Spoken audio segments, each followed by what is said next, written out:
पता है एटम्स के ऑर्बिटल के अंदर भी टीम वर्क होता है। अगर टीम वर्क हो गया तो मॉलिक्यूल बन जाता है, बट अगर नहीं हो पाया तो मॉलिक्यूल फॉर्म ही नहीं होता।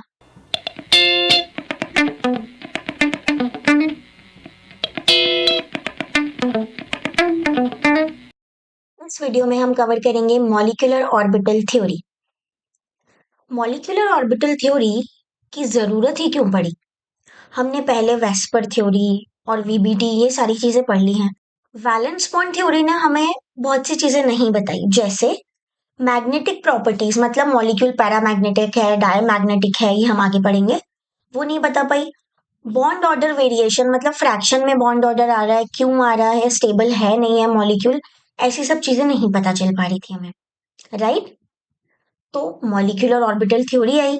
इसे किसने दिया था? एफ हुंड और आर एस मुलिकन ने दिया था, क्वांटम मैकेनिक्स का यूज करके। मेन प्रिंसिपल क्या था? जब एटम्स कंबाइन होते हैं एक मॉलिक्यूल बनाने के लिए, तो क्या होता है, उनकी जो एटॉमिक ऑर्बिटल है वो अपनी इंडिविजुअल आइडेंटिटी लूज करके नई ऑर्बिटल्स बनाती हैं, और उन नई ऑर्बिटल्स को क्या नाम दिया इनने? Molecular orbital. ठीक है, एक मॉलिक्यूल है, उसमें एटॉमिक ऑर्बिटल्स कंबाइन हुई और उनने एक नई सेट ऑफ ऑर्बिटल्स बना दी जो है मॉलिक्यूलर ऑर्बिटल, राइट? अब ये जो इलेक्ट्रॉन्स है मॉलिक्यूलर ऑर्बिटल में, वो बॉन्डिंग भी हो सकते हैं, एंटी बॉन्डिंग भी हो सकते हैं, नॉन बॉन्डिंग भी हो सकते हैं। ये चीजें क्या है, ये सब हम आगे देखने वाले हैं। वीबीटी से एमओटी मॉलिक्यूलर ऑर्बिटल थ्योरी कैसे अलग है? वीबीटी में क्या था, ये दो एटम्स है, ओवरलैप कर रहे हैं इनकी ऑर्बिटल्स, ठीक है। अब एमओटी में क्या है, ये दो एटम पास पास आ रहे हैं और एक नई ऑर्बिटल बना रहे हैं, ठीक है। ये इनका न्यूक्लियस है। जैसे हमने अमीबा का डिवीजन देखा है ना स्कूल में कभी, तो वहां पे कैसे होता है कि ये दो डॉटर सेल में डिवाइड हो जाता है, तो वैसे ही ये डिवाइड नहीं हो रहा है, ये मिल रहा है, मतलब एक मॉलिक्यूलर ऑर्बिटल बन रही है। तो ये है एमओटी और ये है वीबीटी, राइट? ये एक बेसिक डिफरेंस है। वीबीटी में क्या है, एक ऑर्बिटल इन्वॉल्व है, एक न्यूक्लियस इन्वॉल्व है, उसके आसपास इलेक्ट्रॉन डेंसिटी हम देख रहे हैं। और एमओटी में क्या है, जितने भी मॉलिक्यूल में न्यूक्लियस हैं, बहुत सारे एटम्स हैं, उनके न्यूक्लियस है, उन सारों का इन्वॉल्वमेंट, उनके आसपास इलेक्ट्रॉन्स का क्या फंडा है, वो हम देखते हैं। मॉलिक्यूलर ऑर्बिटल के कुछ फीचर्स। मॉलिक्यूलर ऑर्बिटल में इलेक्ट्रॉन्स जो रह रहे हैं वो बिल्कुल वैसे ही हैं जैसे एक एटॉमिक ऑर्बिटल में इलेक्ट्रॉन रहता है, राइट? कॉम्बिनेशन के लिए क्या जरूरी है? सिर्फ ऐसी एटॉमिक ऑर्बिटल जिनकी एनर्जी जो है वो कंपेरेबल हो, मतलब एक जैसी एनर्जी हो, प्रॉपर सिमेट्री हो, मतलब एक जैसी सिमेट्री हो, तभी वो कंबाइन हो पाएंगे और मॉलिक्यूलर ऑर्बिटल बना पाएंगे। जैसे 1s की ऑर्बिटल है, वो 1s के साथ ही कंबाइन हो पाएगी, वो p के साथ कंबाइन नहीं हो पाएगी, राइट? अब एटॉमिक ऑर्बिटल क्या है, ये मोनोसेंट्रिक होती है, मतलब एक ही न्यूक्लियस के आसपास की चीजें हम देख रहे हैं, जैसा मैंने बताया था। लेकिन अपनी मॉलिक्यूलर ऑर्बिटल क्या है, पॉलीसेंट्रिक है, मतलब बहुत सारे न्यूक्लियस के आसपास की चीजें बता रही है, राइट? कितनी नंबर ऑफ मॉलिक्यूलर ऑर्बिटल बनेगी, कितनी एटॉमिक ऑर्बिटल होंगी, सेम उतना ही नंबर ऑफ मॉलिक्यूलर ऑर्बिटल बनेगा। जब भी ये ऑर्बिटल कंबाइन होती है तो दो टाइप की ऑर्बिटल बना रही है, एक बॉन्डिंग मॉलिक्यूलर ऑर्बिटल और एक anti bonding molecular orbital. Bonding नाम से समझ में आ रहा है, बॉन्ड बनाने में यही काम आती होगी, इसलिए इसकी एनर्जी क्या है, बहुत कम है, और ये ज्यादा स्टेबल है, कम एनर्जी ज्यादा स्टेबिलिटी। वहीं एंटी बॉन्डिंग इसकी उल्टी होगी, उनकी एनर्जी बहुत ज्यादा है और स्टेबिलिटी इसीलिए कम है, राइट? ये दो टाइप की ऑर्बिटल बन गई।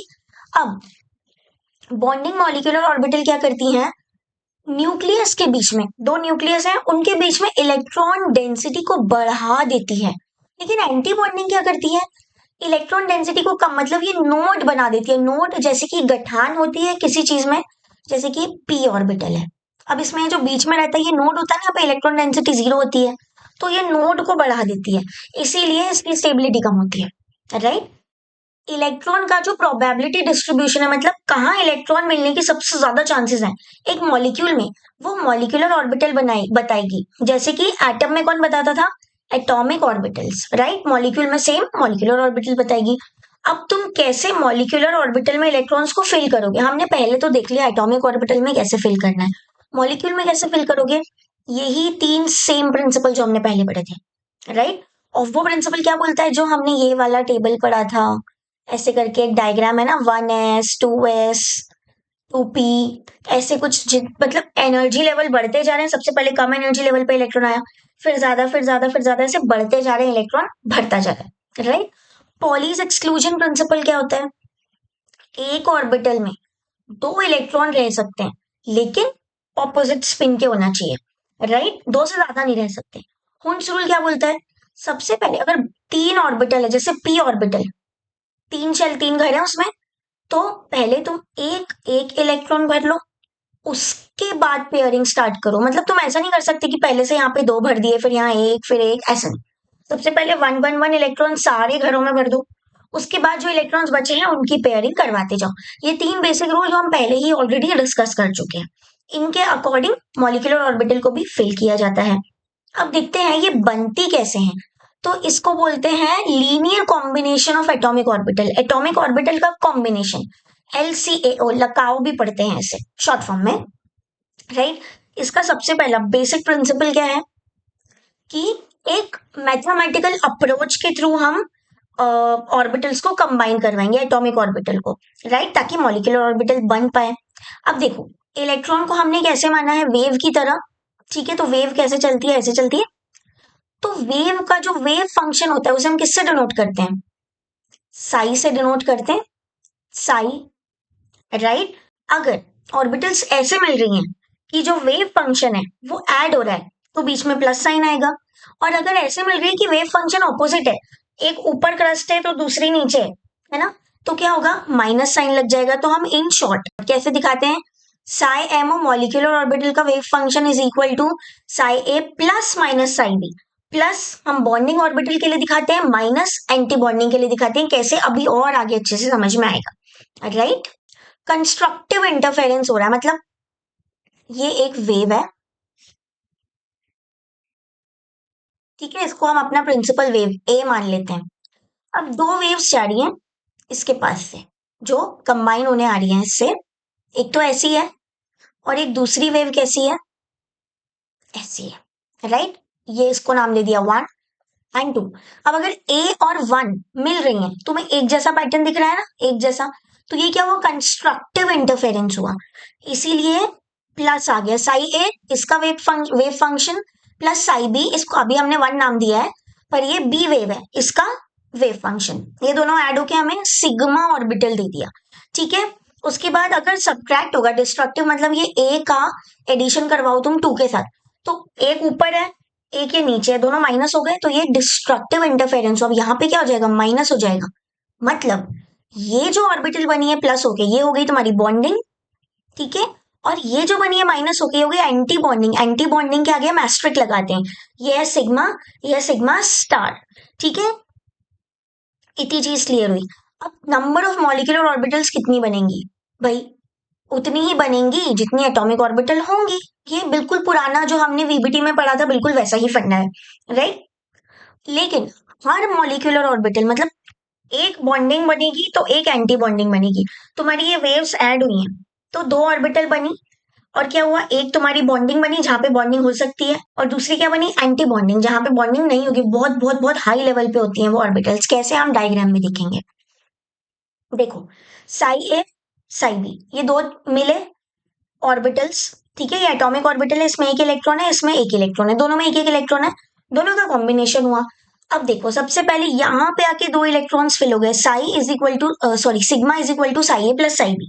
तो ये बन गई बॉन्डिंग। इसकी एनर्जी कम है ना, जो नीचे वाला है, मतलब एनर्जी कम है, तो ये क्या हुई? Bonding molecular orbital.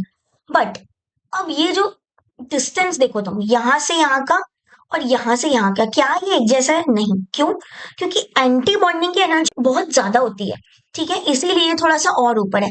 और इतनी ऊपर होती है तो प्रैक्टिकली उसे फिगर में हम नहीं दिखाते हैं, इसलिए हम इस फॉर्म में पढ़ते हैं, राइट। यहाँ पे अभी कोई भी इलेक्ट्रॉन नहीं गया क्योंकि जाने की नीड नहीं थी, सिर्फ दो इलेक्ट्रॉन्स थे, यहाँ पे आ गए, राइट। तो ये तुम्हारा एनर्जी डायग्राम है। ये बॉन्डिंग नीचे वाला हमेशा याद रखना, कम एनर्जी बॉन्डिंग, ज्यादा एनर्जी एंटी बॉन्डिंग, राइट। कुछ कंडीशंस हैं एटॉमिक ऑर्बिटल को कंबाइन होने के लिए, राइट। सबसे पहले कंपेरेबल एनर्जी होनी चाहिए, जैसा हमने पहले बात की थी। मतलब एनर्जी कहीं भी नहीं, ऐसा नहीं 1s को तुम 2p z के साथ y के साथ कर दो, राइट। 1s है तो वो 1s के साथ ही कंबाइन होगा। 2s के साथ नहीं होगा इतना इफेक्टिवली, ताकि बॉन्ड ही बन जाए, राइट। सिमेट्री प्रॉपर होनी चाहिए, अगर एस है तो ये भी एस होना चाहिए। अब अगर पी इस एक्सिस पे है तो दूसरी भी इस एक्सिस पे होना चाहिए, मतलब प्रॉपर सिमेट्री होना चाहिए, तभी जाके कॉम्बिनेशन होगा। जैसे एक 2p z ऑर्बिटल है, वो दूसरी 2p z ऑर्बिटल के साथ कंबाइन हो सकती है, लेकिन 2p z एक्स और वाई के साथ कंबाइन नहीं हो सकती, नहीं तो सिमेट्री कैसी मिसमैच हो जाएगी, राइट। मैक्सिमम ओवरलैप होना चाहिए। अब भाई अगर दो ऑर्बिटल बहुत बहुत ज्यादा ओवरलैप हो रही हैं तो ज्यादा अच्छे से बॉन्ड बनेगा ना। वहीं अगर दो ऑर्बिटल इतना दूर दूर ओवरलैप हो रही हैं तो बॉन्ड स्ट्रांग नहीं होगा, इजीली टूट जाएगा, इसलिए ओवरलैपिंग बहुत ज्यादा होनी चाहिए, राइट। इसके बेसिस पे हमारे पास फर्दर और टाइप्स है मॉलिक्यूलर ऑर्बिटल के। सबसे पहला है सिग्मा, अभी हमने पीछे पढ़ लिया है ना, सिग्मा सिग्मा स्टार, और दूसरा है पाई। तो सबसे पहले हम देखते हैं सिग्मा मॉलिक्यूलर ऑर्बिटल। सिग्मा मतलब हमने सिग्मा बॉन्ड भी पढ़ा है, जो हेड ऑन ओवरलैपिंग होती है, ठीक है, बिल्कुल ऐसी ओवरलैपिंग होती है जो सबसे ज्यादा स्ट्रांग हो, राइट। इसको एक्सियल ओवरलैपिंग भी बोलते हैं, हेड ऑन या एक्सियल ओवरलैप, जैसे एस एस के साथ हो रहा है, एस पी के साथ हो रहा है, पी पी के साथ हो रहा है, तो ये सिग्मा ऑर्बिटल्स होंगी। इलेक्ट्रॉन डेंसिटी इसमें सिमेट्रिकल होगी पूरी एक्सिस के अराउंड, जैसे एस ऑर्बिटल है ना, पूरी एक्सिस के अराउंड सिमेट्रिकल है क्योंकि स्फेयर है, राइट, तो वैसे ही सिमेट्रिकल होगी। कैसी ऑर्बिटल बनती है, मान लो सिग्मा 1s बना, उसके बाद बनेगा सिग्मा स्टार 1s, क्योंकि एंटी बॉन्डिंग बनना है ना। दूसरा बॉन्डिंग सिग्मा 2s, दूसरा इसका सिग्मा स्टार 2s, इसी का एंटी बॉन्डिंग। फिर तीसरा सिग्मा 2pz, इसी का स्टार, सिग्मा स्टार 2pz। ये बन गई तुम्हारी bonding, anti bonding, bonding anti bonding, ऐसे ऑर्बिटल्स बन गई। हमेशा एक बॉन्डिंग एक एंटी बॉन्डिंग बनेगी, ये हमें पता है, तो ये प्रॉपर सेट हो जाएगा, है ना। अब देखते हैं पाई ऑर्बिटल। पाई ऑर्बिटल साइड वाइज ओवरलैपिंग्स होती है, जैसे कि ये एक पी ऑर्बिटल है, ये दूसरी पी ऑर्बिटल है। ये जो साइड वाइज ओवरलैपिंग हो रही है ना, जो बहुत बढ़िया नहीं होती है, उससे सिग्मा पाई बॉन्ड बनता है, ठीक है, इसे लेटरल ओवरलैपिंग भी बोलते हैं। इलेक्ट्रॉन डेंसिटी डिस्ट्रीब्यूशन कैसा होगा, हाँ अब ये कंबाइन हुई तो ऊपर इलेक्ट्रॉन डेंसिटी होगी, नीचे इलेक्ट्रॉन डेंसिटी होगी, बीच में नहीं होगी, बीच में नोड बन जाएगा, ठीक है, इसीलिए इसका बॉन्ड इतना स्ट्रॉन्ग नहीं होता है, राइट। अब इसका एग्जाम्पल देख ले, पाई 2p x, पाई 2p y, अब इसी की anti bonding pi star 2p x, pi star 2p y, ठीक है। और x और y परपेंडिकुलर होंगे इंटरन्यूक्लियर z एक्सिस से, राइट, p ऑर्बिटल में। यहाँ भी सेम चीज है, दो अगर डीजेनरेट मतलब बॉन्डिंग ऑर्बिटल है तो दो डीजेनरेट कैसी होंगी, एंटी बॉन्डिंग ऑर्बिटल होंगी, सिग्मा पाई दोनों में ऐसा होता है, ठीक है। अब हम देखते हैं एनर्जी लेवल डायग्राम, बहुत इंपॉर्टेंट, राइट। किस पैटर्न में हम इसे फिल कर रहे हैं, कैसा दिख रहा है, वो होता है एनर्जी लेवल डायग्राम। हम एक छोटा सा पीछे भी देख चुके हैं, right. Order of energy level, जैसे कि हमने वो 3 रूल्स पढ़े, यहाँ पे देखो ऑफ बॉ, इंक्रीजिंग ऑर्डर में भरेंगे हम ऑर्बिटल्स को। पॉली एक्सक्लूजन, मैक्सिमम 2 इलेक्ट्रॉन हो सकते हैं और ऑपोजिट स्पिन होना चाहिए। उसके बाद आता है हुंस रूल, कैसा होना चाहिए, एक एक इलेक्ट्रॉन पहले भरोगे फिर पेयरिंग करोगे, इस हिसाब से ये होता है एनर्जी ऑर्डर, ठीक है। भरते भरते इजी हो जाएगा, पहले सिग्मा 1s में भरा, फिर उसी की एंटी बॉन्डिंग स्टार 1s, फिर सिग्मा 2s उसी की एंटी बॉन्डिंग। अब ये इक्वल क्यों लिखा है, क्योंकि ये सेम इक्वल एनर्जी लेवल है, राइट। हम देखते हैं अब डायग्राम कैसा होता है, देख 1s और 1s का कॉम्बिनेशन हो रहा है, ठीक है, तो दो ऑर्बिटल बन रही है। अब अगर ऐसा कॉम्बिनेशन हुआ जिससे एंटी बॉन्डिंग ऑर्बिटल बन रही है, मतलब ये ऐड नहीं हो पा रहे, सब्ट्रैक्ट हो रहे हैं, तो ये ऐसा बनेगा, देखो नोड बन गया बीच में एस के, राइट। अब वहीं अगर ऐसा कॉम्बिनेशन हो रहा है कि ये ऐड हो पा रही है, तो देखो इलेक्ट्रॉन डेंसिटी कितनी बढ़ गई, राइट। ये इसका डायग्राम है, 1s यहाँ पे दोनों इलेक्ट्रॉन्स आ गए, अभी स्टार में भरने की जरूरत नहीं पड़ी। अगर हमारे पास दो से ज्यादा इलेक्ट्रॉन होते तो हम यहाँ पे भी फिल करते, राइट। पी का देख लेते हैं, P x, sorry P Z, P Z. अब इसमें ये देखो, ये इसका हो रहा है एंटी बॉन्डिंग, है ना, कोई भी सिमेट्री कुछ नहीं दिख रहा है तुम्हें, मतलब कोई भी तुम्हें ऐसी जगह नहीं दिख रही इलेक्ट्रॉन डेंसिटी ज्यादा वाली। वहीं यहाँ पे देखो जहाँ ऐड हो रहा है, यहाँ इलेक्ट्रॉन डेंसिटी यहाँ कितनी बढ़ गई है, तो ये बॉन्डिंग हो गई और ऊपर वाली एंटी बॉन्डिंग हो गई। सिमिलरली पी एक्स में देखें तो यहाँ भी सेम, बस एक्सेस चेंज है, देखो जेड ऐसा होता है, एक्स ऐसा होता है, ये तुम्हारा जेड एक्सिस पे है मान लो, तो तुम्हारा एक्स कैसा हुआ, ये हुआ, और वाई कैसा होगा, ऐसा होगा, ठीक है। तो ये सिमेट्री के अकॉर्डिंग दिखाया है, एक बॉन्डिंग एक एंटी बॉन्डिंग बन रही है, ये होता है तुम्हारा एनर्जी लेवल डायग्राम, कैसे हम ऑर्बिटल्स को फिल कर रहे हैं किस एनर्जी में, ठीक है। सबसे ऊपर एनर्जी एंटी बॉन्डिंग की और नीचे बॉन्डिंग की, राइट। इलेक्ट्रॉनिक कॉन्फ़िगरेशन और मॉलिक्यूलर बिहेवियर कैसा होगा अब इन ऑर्बिटल्स का। स्टेबिलिटी ऑफ मॉलिक्यूल देखें, एक मॉलिक्यूल स्टेबल कब होगा, जब जो नंबर ऑफ इलेक्ट्रॉन्स है बॉन्डिंग मॉलिक्यूलर ऑर्बिटल में वो एंटी बॉन्डिंग से ज्यादा होंगे। देखो ये है तुम्हारी, मान लो एग्जाम्पल, बॉन्डिंग मॉलिक्यूलर ऑर्बिटल, ठीक है, और ये है तुम्हारी एंटी बॉन्डिंग मॉलिक्यूलर ऑर्बिटल, ठीक है। अब यहाँ पे अगर तुमने 2 इलेक्ट्रॉन भरे हैं तो यहाँ पे 1 होना चाहिए, तब ये स्टेबल है, मतलब यहाँ पे बॉन्ड बन जाएगा। बट अगर एंटी बॉन्डिंग में 2 हो गए तो स्टेबिलिटी खत्म, अगर 3 हो गए तो बिल्कुल ही स्टेबिलिटी, मतलब वो मॉलिक्यूल इन दोनों केसेस में जब बॉन्डिंग मॉलिक्यूलर ऑर्बिटल में जितने इलेक्ट्रॉन हैं उसके बराबर के इलेक्ट्रॉन अगर एंटी बॉन्डिंग में हो गए या उससे ज्यादा हो गए तो हमारा मॉलिक्यूल अनस्टेबल हो जाएगा, फिर एग्जिस्ट नहीं करेगा, राइट। दूसरा देखते हैं बॉन्ड ऑर्डर। बॉन्ड ऑर्डर क्या होता है, half into difference between bonding और एंटी बॉन्डिंग ऑर्बिटल्स में जो इलेक्ट्रॉन्स है उनके बीच में डिफरेंस है। अब ये क्या होता है, क्यों हम देख रहे हैं, क्योंकि बॉन्ड ऑर्डर अगर 0 या नेगेटिव हुआ इसका मतलब वो मॉलिक्यूल बन ही नहीं सकता। हमने पिछले वीडियो में देखा था हीलियम का बॉन्ड ऑर्डर, हाइड्रोजन का तो बहुत अच्छा बॉन्ड ऑर्डर है लेकिन हीलियम का बहुत नेगेटिव या 0 है, मतलब ये बॉन्ड नहीं बन सकता, राइट। अब अगर हायर बॉन्ड ऑर्डर हुआ मतलब ज्यादा बॉन्ड ऑर्डर है, इसका मतलब बहुत स्ट्रॉन्ग बॉन्ड बना है, स्टेबल मॉलिक्यूल है।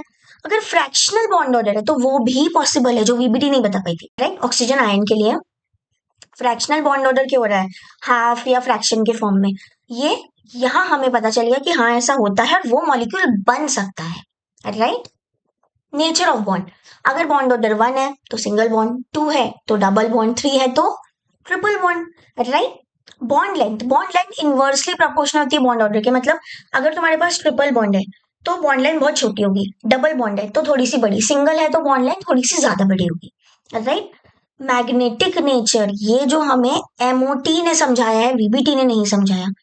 पैरामैग्नेटिक और डाई, पैरा का मतलब एक सिंगल, डाई का मतलब 2, ठीक है। तो अगर किसी भी एटम में मतलब किसी भी ऑर्बिटल में कोई भी अगर सिंगल इलेक्ट्रॉन है, अनपेयर्ड इलेक्ट्रॉन है, ठीक है, पेयर्ड मतलब ऐसे, अनपेयर्ड मतलब एक सिंगल, राइट। तो अगर अनपेयर्ड ऐसा इलेक्ट्रॉन है तो क्या होगा, वो हमेशा मैग्नेटिक फील्ड से अट्रैक्ट होंगे, जैसे ऑक्सीजन मॉलिक्यूल, उसके पास अनपेयर्ड इलेक्ट्रॉन होता है तो मैग्नेटिक फील्ड से हमेशा अट्रैक्ट हो जाता है, तो ये कैसा है, पैरामैग्नेटिक है। वहीं देखिए अगर डायमैग्नेटिक, तो मॉलिक्यूल जिसमें दोनों इलेक्ट्रॉन मतलब सारे इलेक्ट्रॉन्स पेयर्ड हैं, जैसे ये है, ठीक है, अगर ऐसे पेयर में है तो ये मैग्नेटिक फील्ड को देख के भी अट्रैक्ट नहीं होगा, तो ये कैसा कहलाएगा, डायमैग्नेटिक। अब ये चीज किसने सक्सेसफुली बता दी हमें, एमओटी ने बताई, इसीलिए हमें एक नई थ्योरी की जरूरत थी, हम वीबीटी से आगे एमओटी में आ गए, राइट। तो आज हमने सारी चीजें एमओटी के बारे में पढ़ी है। अब इसी से रिलेटेड एक बहुत ही इंटरेस्टिंग और छोटा सा क्वेश्चन है, you have to crack it and give the answer in comment section. If you like the video, like, share and subscribe. Till then, bye bye.